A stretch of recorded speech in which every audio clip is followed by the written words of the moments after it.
Those who truly follow the way of the Prophet Muhammad honor the contracts between them and their neighbors from the non-Muslims.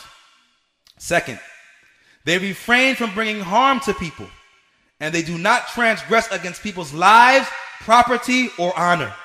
Third, they deal with all people with truthfulness in word and deed, and they keep their trust, and they establish justice in the earth.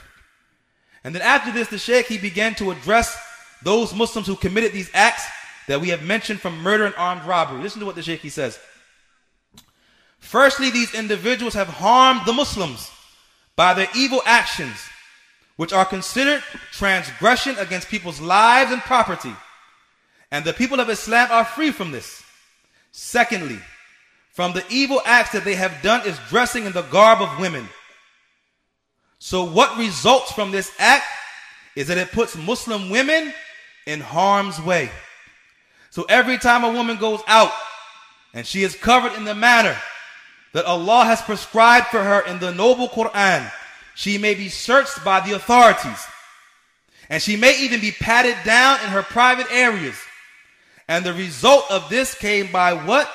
By way of the evil and despicable acts that were perpetrated by these criminals. And these acts are considered being treacherous to one's agreement. They are considered being treacherous to one's agreement.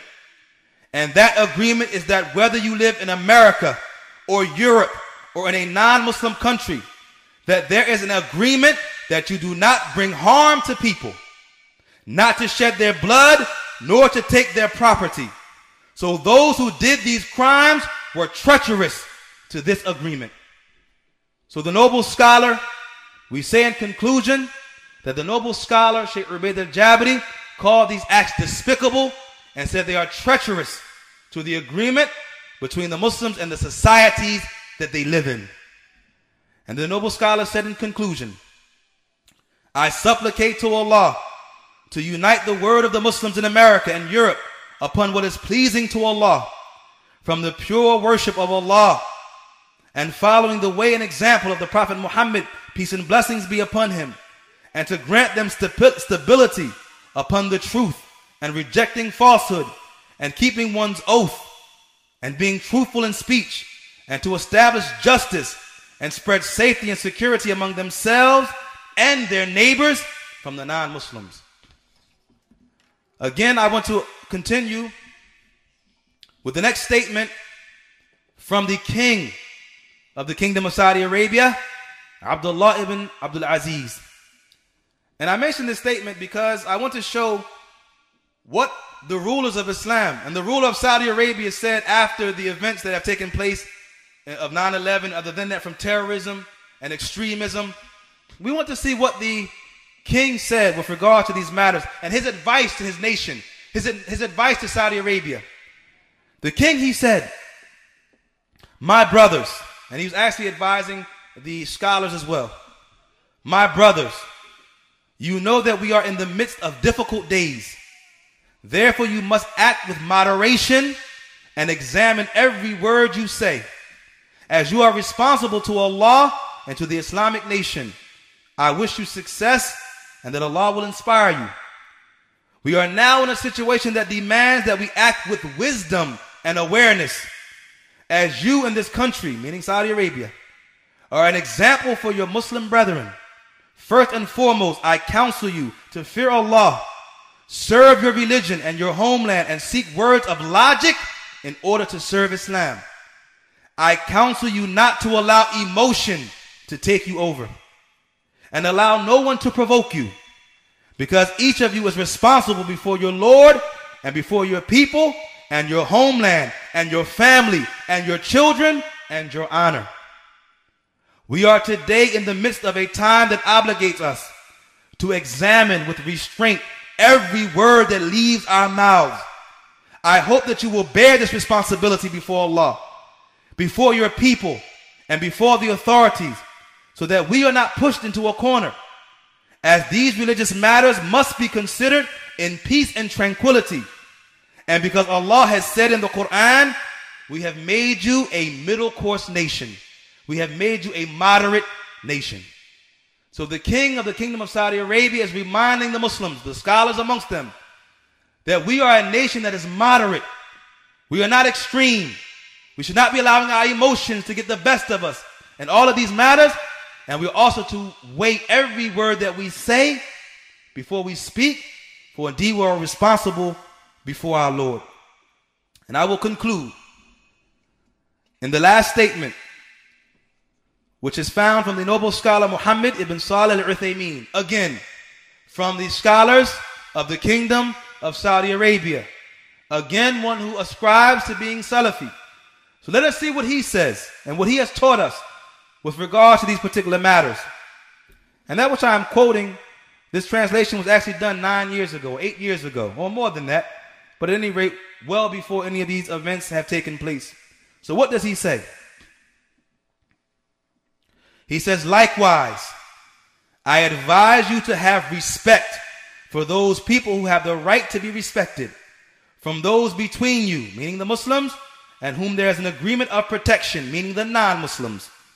Since the land in which you are living, meaning America and Europe and the likes of this, the land in which you are living contains such an agreement of peace between you and them. If this were not the case, then they would have expelled you from their country. They haven't kicked any of us out that I know of, huh? So therefore there's an agreement of peace and tranquility between us. So the Shaykh, he continues, so preserve this agreement and do not prove treacherous to it, since treachery is a sign of the hypocrites and it is not from the way of the believers. And know that what is authentically reported from the Prophet Muhammad, peace and blessings be upon him, that he said, whoever kills one who is under an agreement of protection will not smell the fragrance of paradise. Do not be fooled by those sayings of the foolish people, those who say that these people are non-Muslims, so their wealth is lawful for us, meaning we can take their wealth, we can kill them, and the likes of these particular matters. So do not be fooled by the sayings of the foolish people, those who say that these people are non-Muslims, so their wealth is lawful for us, meaning that we can steal it and murder them and all of these affairs. For we swear by Allah, this is a lie. It is a lie about the religion of Allah and a lie upon the Islamic societies. O my brothers, O youth, O Muslims, be truthful in your buying and selling and renting and leasing and in your mutual transactions, because truthfulness is from the characteristics of the believers, and Allah the Most High has commanded with truthfulness in his saying, O you who believe, fear Allah and keep your duty to Allah and be with those who are truthful. And the Prophet Muhammad encouraged truthfulness and said, adhere to being truthful, because truthfulness leads to goodness, and goodness leads to paradise. And a person will continue to be truthful and strive to be truthful until he will be recorded and written down with Allah as a truthful person. And that's the end of the narration of the Prophet. And the Shaykh, he continues, and he warned against falsehood, and he said, beware of falsehood, because falsehood leads to wickedness, and wickedness leads to the fire. And a person will continue to lie and strive to lie until he will be written down and recorded with Allah as a great liar. And that's the end of the narration of the Prophet. And the Shaykh Uthaymeen, again from Saudi Arabia, he concludes by saying, O my Muslim brothers, O youth, be true in your sayings with your brothers and with those non-Muslims whom you live among them, so that you will be inviters to the religion of Islam by your actions and in reality. So how many people are those who first entered Islam because of the good behavior and manners of the Muslims and their truthfulness and their dealings? So we conclude with that particular advice, those advices from our scholars. And we mentioned that those are the evidences and the proofs that have come in regard to those questions that were asked.